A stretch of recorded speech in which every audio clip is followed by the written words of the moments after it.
वैसे ये किस्सा नहीं है बताने का, अच्छा फंसा है पति इस जमाने का।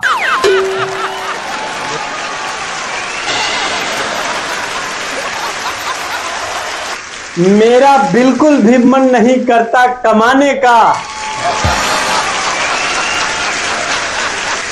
और वो तनिक भी कद्र नहीं करती मेरे इस बहाने का। रोज कहती है जानू टिकट करा दो मेरा चांद पे जाने का।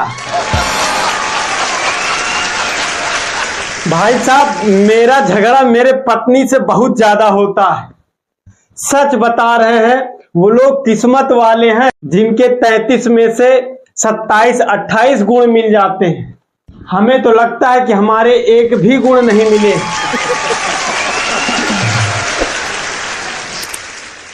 रोज झगड़ा होता है। मैं कल की बात बता रहा हूं। मैं घर से बाहर था, एक नए नंबर से मेरे पास कॉल आया। मैंने उठाया, हेलो। तो उधर से कोई लड़की बोली, कह रही है कि क्या आप शादीशुदा हैं। मेरे मन में लड्डू फूटा। मैंने बोला जी नहीं, हम सिंगल हैं। फिर उधर से रिप्लाई आया, तुम घर आओ तो मैं तुम्हारा बताती हूं, मैं तुम्हारी पत्नी बोल रही।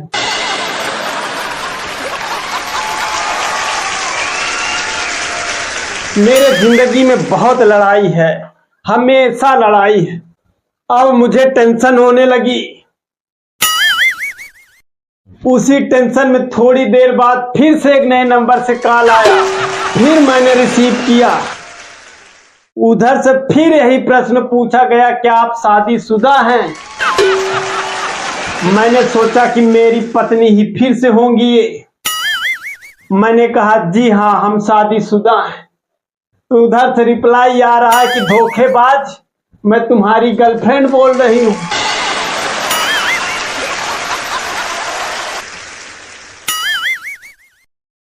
मैंने तुरंत कहा, अरे बेबी सॉरी सॉरी। मैं सोचा कि मेरे पत्नी का फोन है। फिर उधर से रिप्लाई आ रहा है, मैं तुम्हारी पत्नी ही बोल रही हूं।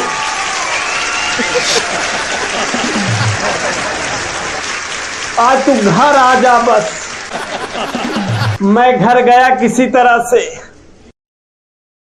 बाइक से उतरा, घर के अंदर गया, झगड़ा शुरू। रसोई घर का कोई भी ऐसा मारक यंत्र नहीं था जिससे मैं मार ना खाया हूं। वो तो भगवान का शुक्र है कि मैं हेलमेट नहीं उतारा था। अब हम दोनों का कस के झगड़ा हुआ। वो मेरा घर छोड़ के जाने लगी। अच्छा, इनके साथ एक प्रॉब्लम और है। ये लोग जो बोलेंगे गुस्से में, अगर आप उसको कर दोगे तो उसके लिए भी झगड़ा होगा।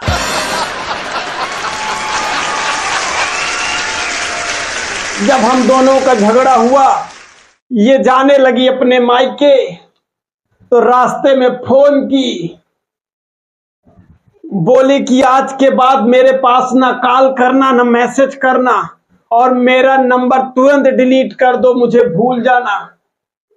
मैंने सोचा भूल जाने के लिए कह ही रही हैं, झगड़ा थोड़ा कैसे शांत हो, जो कह रही उसको कर दूं मैं।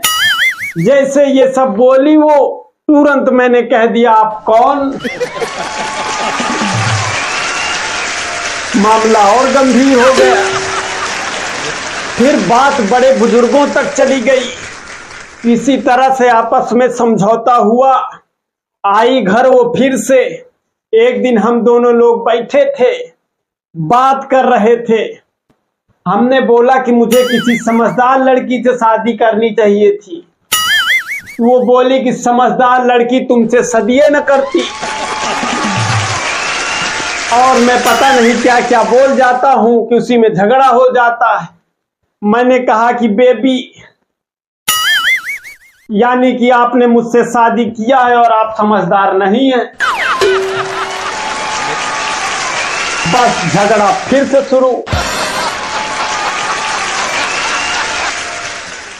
मैं सोचा कि फिर से मायके वायके ना जाए, मैंने ही गलती वलती मान लिया। उसके बाद शाम को बैठे थे हम दोनों लोग, बढ़िया प्यार मोहब्बत की बात कर रहे थे। अचानक मैंने बोला कि बेबी, जो चोरी करता है वो बाद में बहुत पछताता है। तो उन्होंने रोमांटिक होके कहा कि जो शादी से पहले आपने मेरा दिल और मेरी नींदें चुराई थी वो क्या? फिर मैंने बोल दिया कि मैं कह तो रहा हूं कि जो चोरी करता है वो बहुत पछताता है। फिर झगड़ा शुरू। अच्छा, एक सीरियल आता है तारक मेहता का उल्टा चश्मा, उसमें गोकुल धाम सोसाइटी की जितनी महिलाएं हैं वो सब खुश रहती हैं।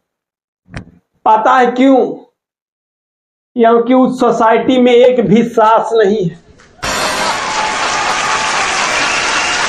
अच्छा, आजकल के ये जो बच्चे हैं ना, बड़े शरारती होते हैं।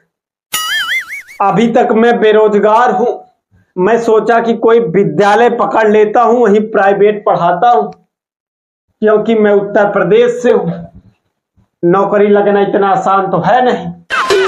मैं एक स्कूल में गया तो मैंने 3 लड़की और 1 लड़की को बुलाया।